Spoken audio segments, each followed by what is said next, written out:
എൻ്റെ ചിക്കൻ കടയിലെ ഫ്രണ്ടാണ് കേട്ടോ. നമുക്ക് എവിടെ ചെന്നാലും ഇതുപോലത്തെ ഒരു കുഞ്ഞു മക്കളെ നമുക്ക് ഫ്രണ്ടായിട്ട് കിട്ടും കേട്ടോ. ഞാൻ എവിടെ ചെന്നാലും ഇതുപോലത്തെ ആൾക്കാരെ കാണുവാണെങ്കിൽ എന്നെക്കൊണ്ട് കഴിയുന്ന രീതിയിൽ ഇവർക്ക് എന്തെങ്കിലും ഫീഡ് ചെയ്യിപ്പിക്കും. അതുപോലെ തന്നെയാണ് ഞാൻ അവിടെ ചെല്ലുമ്പോഴേക്കും ബിസ്ക്കറ്റ്സും അതുപോലെ തന്നെ എന്തെങ്കിലും പറ്റുന്ന സമയത്ത് ഞാൻ ഫുഡൊക്കെ മേടിച്ച് കൊടുക്കും കേട്ടോ. ഇത് ചിക്കൻ കട ഇരിക്കുന്നത് ഞങ്ങളുടെ അവിടെ നിന്ന് കുറേ ദൂരമാണ്.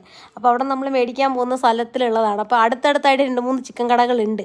അപ്പോൾ ഇവള് ഉള്ളതെന്ന് പറയുമ്പോഴേക്കും ഞങ്ങൾ സ്ഥിരമായിട്ട് മേടിക്കുന്ന ചിക്കൻ കടയാണ്. അവിടെ ഒരു ഹിന്ദിക്കാരൻ ചെക്കനാണ് പണിക്ക് നിൽക്കുന്നത് കേട്ടോ. അവൻ നല്ലപോലെ നോക്കുന്നുണ്ട് കേട്ടോ. അപ്പോൾ അതിൻ്റെ ഇപ്പോൾ അവൻ ലീവിന് പോയത് കണ്ട് അടുത്തുള്ള ചിക്കൻ കടയിൽ വന്നേക്കുവാണ്. എനിക്കൊരു കാര്യം നിങ്ങളോട് ചോദിക്കാനുണ്ട് കേട്ടോ. ഇതുപോലെ ഒരു സ്കിൻ ഇൻഫെക്ഷനൊക്കെ വന്നാൽ എന്ത് മെഡിസിൻ കൊടുക്കണമെന്ന് നിങ്ങൾ എനിക്കൊന്ന് സജസ്റ്റ് ചെയ്യണം. എനിക്കത് അറിയത്തില്ല.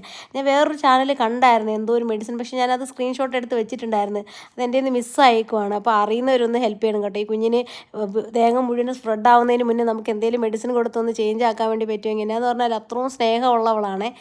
ഇവനെ എനിക്കിത് ഇവിടെ നിന്ന് കിട്ടിയതാണ്, ഇവിടെ നിന്ന് ഞാൻ കണ്ടതാണ്. അപ്പോൾ അവനും